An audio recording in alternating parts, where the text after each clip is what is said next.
There is often a pinch of solipsism that goes into crafting a fictional protagonist. When a story chooses to centralize itself on an individual psyche, the audience is generally expected to relate to the setting and plot through the lens of that character's interiority.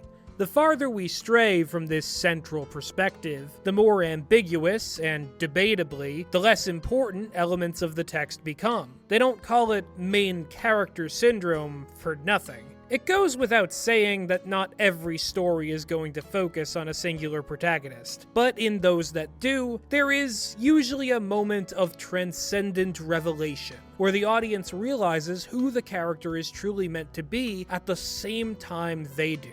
Disney's The Emperor's New Groove has a really unique example of this. Kuzco is the central character of the movie, and his big personality dominates most of the runtime. We even get some direct insight into his own feelings on the plot through various metafictional asides. Eventually, his narration loops back around to the flash forward we saw at the movie's opening. Kuzco has been reduced from a proud emperor to a miserable llama, alone and in the rain. The moment of revelation comes when Kuzco addresses his own voiceover, calling out the narration for playing the victim while trusting that the audience has recognized how his own flaws led to his current fate. In doing this, the new and improved Kuzco we follow from this point onward is cleanly separated from his previous egotistical self. So much so that we never hear another word from voiceover Kuzco for the rest of the film. While most examples tend to be more subtextual than this one, this scene shows us the false self being overcome and sublimated by the true self. In a Hollywood standard character arc, whether you're looking at it through the lens of Joseph Campbell or Save the Cat, this single interaction between two conceptions of the self is often treated as the purpose of the story. The true self, the true character, is revealed at the story's most pivotal moment and, in turn, reveals the true story. Now, this approach is considered timeless, and for many critics, it is even seen as a prerequisite for good storytelling. As you can probably tell from some of the movies that have appeared as B-roll in this section, I like stories which center on the discovery of the true character. However, it would be reductive to imply that there are no other kinds of stories to be told, or that exploring those other options couldn't and hasn't led to some extremely compelling and great art. For starters, let's take a look at Neon Genesis Evangelion. On the surface, and for nearly 2/3 of its episode count, EVA seems like a run-of-the-mill coming-of-age story, primarily about the misadventures of teenage giant robot pilot Shinji Ikari. As Shinji battles existential threats in Unit 1, he grapples with crippling self-doubt and also a fraught relationship with his father, Gendo. As the series goes on, it becomes abundantly clear that Shinji isn't the only member of the cast with severe psychological hangups. The later episodes of the anime increasingly become nigh incomprehensible collages of traumatic imagery and alarming dialogue, where it can feel like the characters' mental states are so unstable that they begin to crash into each other and lose individual cohesion. This is, as most fans of the series are aware, all by design. The crux of Neon Genesis Evangelion's myth arc, as concluded in the End of Evangelion movie, is that the source of all human suffering begins and ends at the boundaries of the self. The controversial final broadcast episode does not depict Shinji becoming his true self, so much as learning that any and all conceptions of the self are a falsehood. Knowing this, he makes the choice to embrace the constructed lie of his identity, and in doing so, rejects the numbing reality of his oneness with the rest of humankind. For mainstream television in the 90s, this was pretty baffling, and the low-budget presentation didn't do the concluding half-hour any favors. Even if there were some kind of knockdown, drag-out mecha battle like those the series was known for, I feel as though bookending the story with Shinji being frustrated and depressed was bound to leave a bad taste in the mouths of much of the audience. If that theory isn't proven, it was at least tested by the theatrical release of The End of Evangelion, which featured plenty of spectacle, but very much did not deliver a traditional happy ending. I'm not an expert on the history of mecha anime, but I know enough to understand why people might have been expecting a more hopeful and triumphant outcome for Shinji. The Rebuild movies did eventually give us exactly that, and while I enjoyed them for what they were, there is something uniquely haunting about how angry and futile the original series and End of Eva feel. I know I'm not alone in that regard, and I'm also not typically a stickler when it comes to which parts of a franchise really count as the core canon, especially when the same creators return to their own stories with a new vision. There are many reasons why the original Neon Genesis Evangelion still speaks to so many of its fans on a deep level, and I believe that among them is having characters that literally and figuratively melt into one another to produce a singularity of emotion. While Evangelion would go on to inspire many other anime, manga, and even Western cartoons, it is so often this element of dissolution of the self that is neglected. In terms of genre deconstruction, Puella Magi Madoka Magica is every bit as dark and upsetting in its reimagining of the magical girl anime as Neon Genesis Evangelion was for mecha. It does also feature a cast of vibrant characters who experience psychological trauma and life or death stakes, but each character is facing those problems tragically alone. In Madoka, the battle between true and false selves is always a solitary internal one. And every one of the magical girls, with the exception of Madoka herself, are ultimately swallowed by their false selves and cease to be real. Here, the transcendent revelation of a character arc is an elemental force within the universe. If our pink-haired heroine does not become her true self, or worse, becomes her false self, all of existence will be eradicated. Madoka Kaname is the main character of her story, and because of the circumstances that made her that way, she is destined for solipsistic loneliness. Compare and contrast with Steven Universe, a more recent animated series from America, which wears its Evangelion influence proudly on its sleeve. It would probably be a mischaracterization of the show to call it less centralized on its protagonist than Madoka. As a matter of fact, there are only a few scenes in the entirety of Steven Universe that occur outside of Steven's point of view. And yet, taken as a whole, there are clearly attempts to replicate what Neon Genesis Evangelion accomplished with its cast within Steven Universe. Throughout the show, Steven spends a not insignificant amount of time inhabiting the minds, dreams, and bodies of characters that are not himself. The much-discussed technique of fusion allows the bulk of the non-human characters to also get in on the messy fun of forming composite identities. Garnet, one of the most celebrated characters in the show, is herself a fusion of the gems Ruby and Sapphire, who each have their own thoughts and feelings when not together. Garnet is also capable of further fusion into beings like Sugalite and Sardonyx, who possess their own respective senses of self.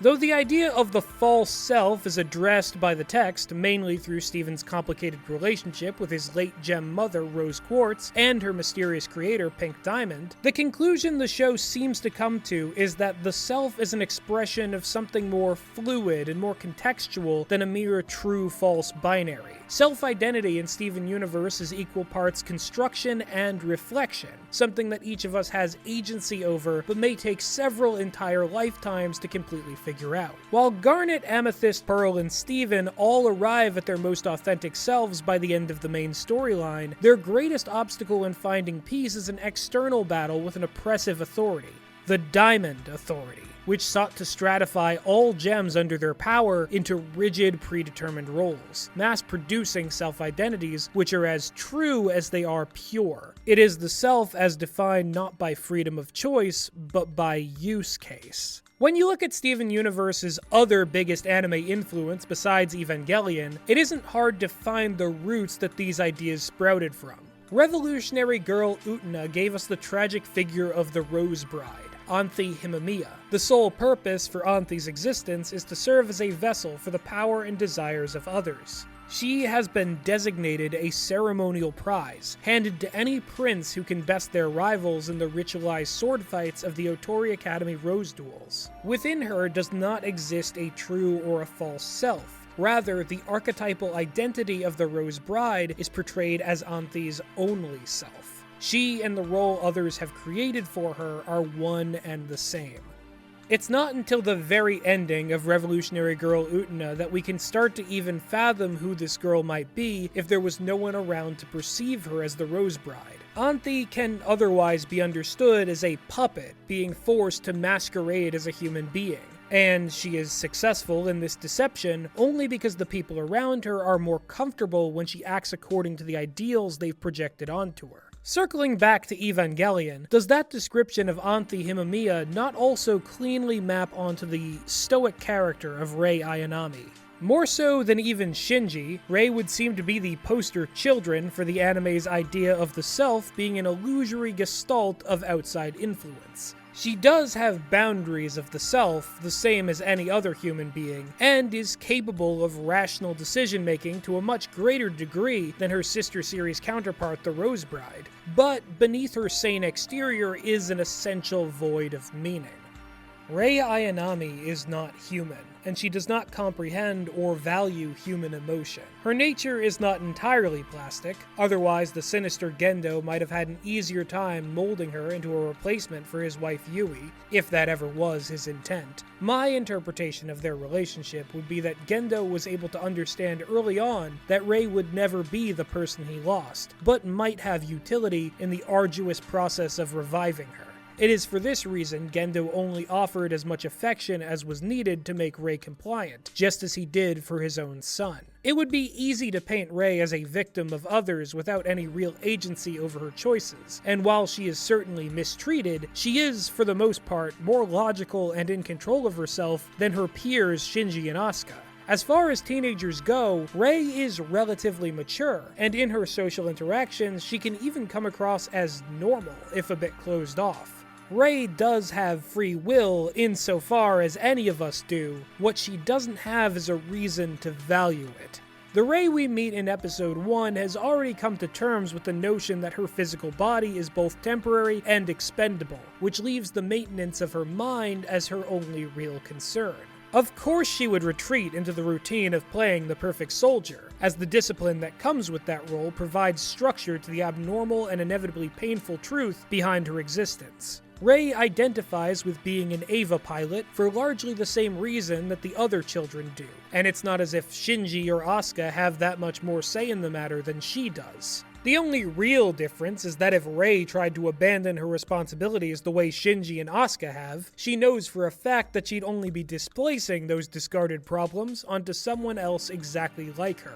Rei is, in so many ways, the primary workhorse behind NERV's entire operation, and without some version of her present, humanity's battle with the angels is bound to be a losing one. Although, even that view of events could also be a lie that Rei tells herself.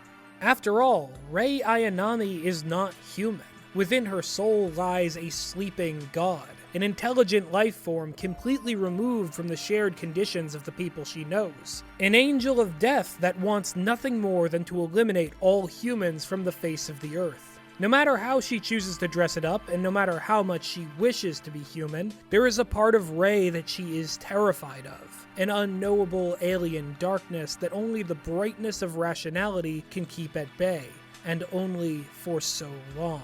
Rei becomes the architect of the third impact, transcending the shell of the human girl she was, and revealing the boundless divine wrath and mercy that she really was all along. Her true self. There are many interpretations of the song that plays as this giant angel lays waste to the world, but if we look at the lyrics of Kam Susur Todd through Rei's perspective, it becomes a harsh requiem, not only for the entire human race, but for the lie she had kept up ever since her creation. A lie which she perpetuates one final time in order to give her friend Shinji the hope he needs to move forward. Her false self, buried and consumed by the truth, can still fix something broken. Rei Ayanami was the lie that Lilith told herself in order to feel comfortable with reality. And as Neon Genesis Evangelion shows us, sometimes that is the closest thing to happiness that we have. Whew, that was kinda heavy. Why don't we segue into a more lighthearted piece of media? No! Hereditary barely needs an introduction. It was a smash hit that enthralled critics and audiences while making over 8 times its budget and launching the feature film career of its director Ari Aster. The threat of a demonic cult preying on the innocent is hardly a new concept in the horror space, but the dread-inducing presentation and unique story structure are what set Hereditary apart as one of the most effective scary movies of the last decade. Toni Collette's chilling performance as Annie Graham could carry an entire film on its own, but it's Millie Shapiro's portrayal of creepy teen Charlie that is of particular relevance to this video. The first thing that we are meant to notice about Charlie is that she appears to be neurodivergent, or at least neurodivergent coded. She has a lack of social awareness, is withdrawn and skittish, and appears to have an involuntary tic in the form of clicking her tongue. Charlie's main way of expressing herself is through visual art, such as the off-putting doodles in her notebook or the macabre toys she fashions from wood, wire, and the occasional dead bird. She doesn't appear to have any friends her age or any relationship outside of her immediate family. When placed in a typical party situation, Charlie appears completely detached from her environment and barely interacts with her own brother Peter, let alone anyone else. We're given the impression that something is off about Charlie, and because of the expectations of the genre, that initially leads us to believe that she must be evil. As the film's narrative spirals into a devastating chain of events, we come to learn the truth is not so clear-cut.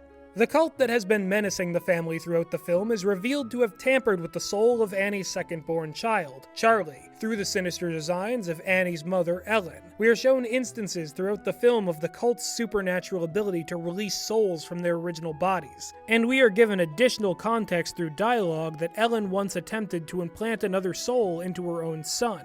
The third act of Hereditary gives name to the entity the cult worships, Payman, and reshapes our previous understanding of Charlie as a character. The child we knew as Annie and Steve's daughter and Peter's sister was none other than Payman himself, having demonically possessed Charlie's body not long after her birth. A formless king of hell so unaccustomed to physical reality that for 13 years he didn't even know that he wasn't technically supposed to be a little girl. Or perhaps it was only the small piece of him that comprised Charlie's personality that was oblivious, as many of the occult happenings surrounding the family are attributed to the male demon's rage at being forced into a female vessel. Gender dysphoria is a motherfucker, even for demons, I guess. In order for Payman's ritualistic awakening on Earth to truly take, the life of Charlie Graham had to be violently discarded. From the perspective of the demon, his true self, this was an absolute triumph. But for the false self and the people who loved her, losing Charlie is a waking nightmare that tears the Graham family apart. Because, despite all of his unusual behavior, Payman was accepted and cared for when she was perceived as Charlie. Charlie Graham and Rei Ayanami are actually not as different as their disparate mediums might have you believe. They are both young women with few friends and poor communication skills, who are at least partially the humanoid manifestation of an elder evil that they are doomed to die becoming. Now, admittedly, these characters aren't all that subversive when it comes to their arcs, and that comes down to the simple fact that Charlie and Rei aren't the protagonists of their respective stories. They're both side characters with an unsettling connection to a major antagonistic force, and that framework grants the writers far more freedom in the eyes of the general audience. It is rare for a protagonist to have to reckon with the same beats of this particular form of horror. Even a negative character arc like that of Walter White from Breaking Bad can be revelatory, as the transformation into Heisenberg is really just a more insidious take on the true self overtaking the false one. For the horror of not being yourself to really take root in a main character, the solipsism that comes with that role must be weaponized against the lead even as it centralizes them. Now, funnily enough, there's a movie that does this exceptionally well, and it actually predates every piece of media I've talked about so far. It's not some black and white hoity-toity French film either, you zoomers. You are not you. You're me. The 1990 Arnie vehicle Total Recall is often remembered as that sci-fi action flick with the thrice-breasted alien stripper, but it's actually so much deeper. Our central character, Douglas Quaid, no relation, starts the film as a blue-collar worker who starts to regain his memories of another life as Carl Hauser, a tough-as-nails Martian super spy with an important mission that Quaid must accomplish. There's a lot of mind-bending twists and turns throughout the film that I don't want to spoil, but the horror horror of self really hits home when Quaid is threatened with the prospect of having his mind erased so that Hauser can return. I've really got to hand it to Arnold Schwarzenegger. The paranoid terror and desperation that he imbues his character with in this movie might be one of his best performances. It makes it that much more satisfying when we see the fabricated identity of Quaid rise to become a better man than Hauser ever was. Total Recall is an all-time classic, and it delivers both a thrilling escapist adventure and a dense psychological thriller that leaves some fascinating questions for the audience to interpret. I would certainly recommend, along with a more recent film that takes a similar ontological dilemma in a contemporary and experimental new direction. Existing at the intersection of 90s Monster of the Week shows and an uneasy coming-of-age story, I Saw the TV Glow is the bleak yet brightly colored story of Owen, a young boy whose love of television causes him to form a strange relationship with an upperclassman named Maddie. As the two age into outcast teens and eventually awkward adults, the singularly arresting piece of media that brought them together begins to bleed uncomfortably into reality. The Pink Opaque itself being a parable about the value of friendship, where the only thing standing in evil's way is a potent psychic bond between teenage heroines Isabel and Tara. For Owen and Maddie, there are few things more important than catching new episodes of The Pink Opaque, and the cruel banality of their school and home lives only serves to underscore the escapism that the show provides. But to paraphrase legendary fantasy author Michael Moorcock, there is a difference between escapism and escape, contingent on the fact that jailers vastly prefer one over the other. The principal jailer in I Saw the TV Glow being Mr. Melancholy, the wicked man in the moon whose designs for the main duo of The Pink Opaque are beyond sadistic. In the season 5 finale of The Pink Opaque, Mr. Melancholy buries Isabel and Tara alive after cutting out their hearts and forcing them to drink Luna Juice, a substance which traps their psyches in the neon nightmare that is the Midnight Realm. Witnessing this horrifying downer of an ending was even worse for Owen, who was still trying to cope with Maddie's sudden disappearance from the suburbs where they went to school. Having lost his only friend and his one emotional outlet in the Pink Opaque, Owen feels adrift in a hollow parody of adulthood that appears to pass him by without meaning or purpose. It takes an unexpected reunion with Maddie for Owen to even begin to piece together why he feels so detached from reality. According to her, the world and their entire lives are an illusion. The high school they both attended, the few other connections they made, and even their own parents were all shadows dancing on the wall of a cavernous void-like prison. The very same Midnight Realm that Isabel and Tara were doomed to fester and rot away in. The Pink Opaque was never just a television show. It was a lifeline to the authentic memories of two chosen girls who had been tortured and neutralized by the very real Mr. Melancholy. Tara, her renowned bravery still very much intact, was the first of the two to realize the truth. As Maddie, she risked her very own life to escape from the Midnight Realm and cross into the uncharted territory of Season 6. Alone, cut off from the other half of her psychic powers, Tara was incapable of stopping Mr. Melancholy, so she drank the Luna Juice again and returned to that purgatorial wonderland in order to rescue her best friend Isabel. Isabel, or, as she had become accustomed to calling herself, Owen. Within the structure of the monomyth, Tara and Isabel realizing their predicament and teaming up to escape the Midnight Realm would be the crossing of a threshold, a break into the next act of the story. To use an example for comparison, the prologue of Kingdom Hearts 2 features the character Roxas coming to the bitter conclusion that most of his memories and his reality itself are a virtual prison, which he can only escape through ego death and assimilation into the real protagonist, Sora. We often expect fictional heroes to make these kinds of sacrifices willingly, and leave behind the mundane world in order to seek the truth. If Tara were the main character of I Saw the TV Glow, our ingrained expectations of this plot development would be met. But with Isabel as the central focus, it's a whole different story. Even in the syndicated narrative of the Pink Opaque, Isabel was described as being afraid of what was inside of her. She often questioned her power and agency compared to Tara, and at times even doubted her own sanity.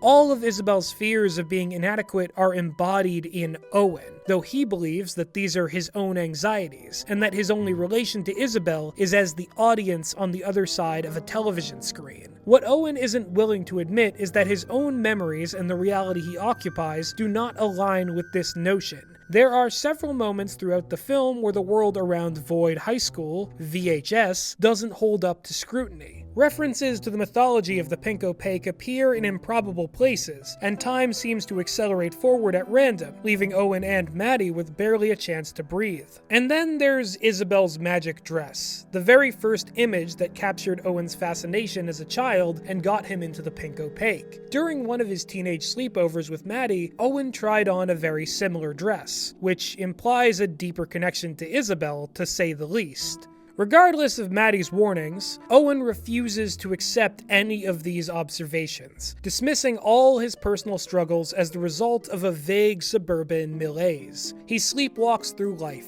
falling out of contact with his best friend completely, and even becoming embarrassed that he was ever a fan of the Pink Opaque to begin with.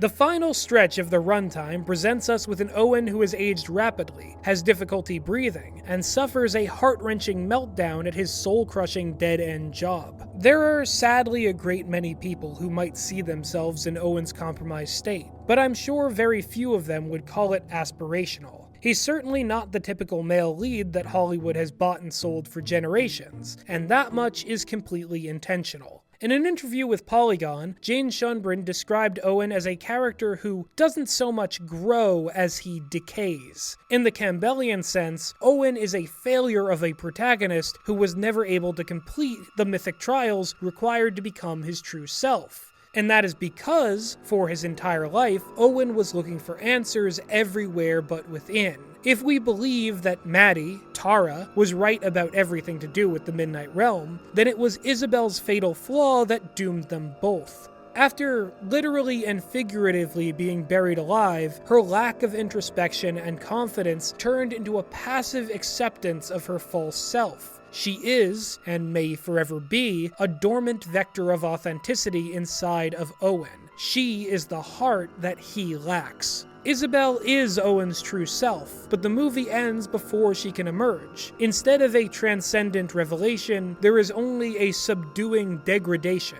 The character arc equivalent of killing the frog by degrees. She feels the heat and encroaching death all the same, but never makes the leap to save herself. Isabel will continue to suffocate underground for as long as she chooses to live as Owen, and unlike Ray and Charlie, there's no entropic force of destiny that can override her will. In my opinion, giving this character that twisted bit of agency is what makes I Saw the TV Glow the pinnacle of this horror subgenre.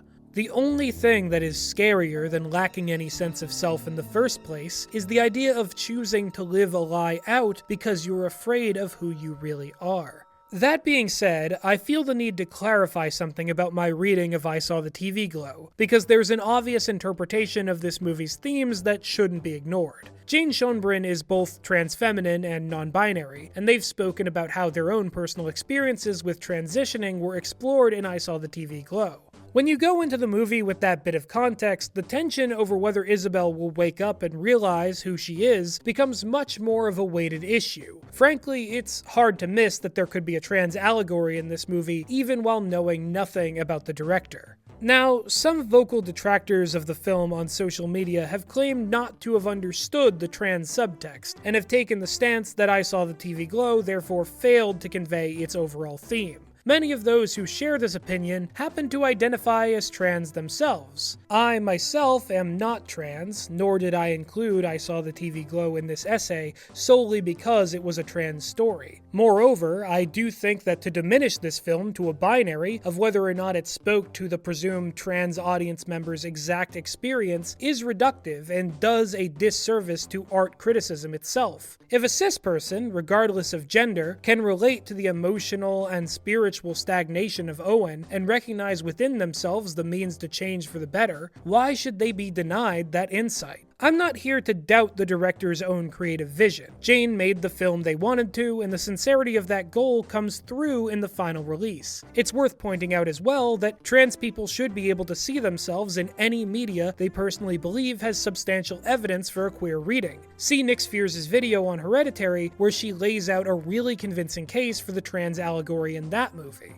It's ultimately because we can see ourselves in fiction that I find horror arising from the concept of false identities so fascinating. Sometimes the characters who are least in touch with their true selves are the ones we find ourselves empathizing with the most. In real life, there's usually not a singular moment of transcendent revelation where we find ourselves completely made and liberated from all the struggle that came before. We can only ever exist within the confines of the one body and soul that we're given.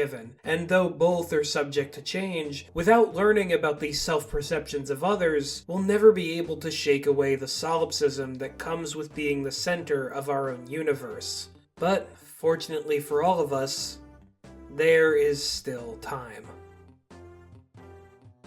While earlier I described I Saw the TV Glow as the pinnacle of this form of horror, during the course of working on this video essay, something happened that challenged my feelings on that. The Season 2 premiere of Severance was released, and I was overcome with a familiar sense of existential dread, one which only that show can produce. And you can hear all about my thoughts on Season 1 of the show, along with those of Addison Peacock, on the We Are Not Alive Patreon, which we all highly recommend that you join at the lowest and only tier, because it is a great way to support not only this channel, but all the new and exciting creative works we're hoping to release this year. Thank you to all of those who have already pledged. It means the world to us. And if you're still here, having watched to the end of the video, leave a comment with your favorite transcendent revelations in fiction.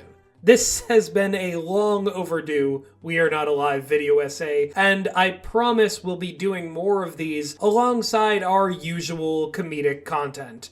You know us. We wear a lot of hats and we roll with the punches. Until next time, dear viewer, we'll be seeing you in the near future.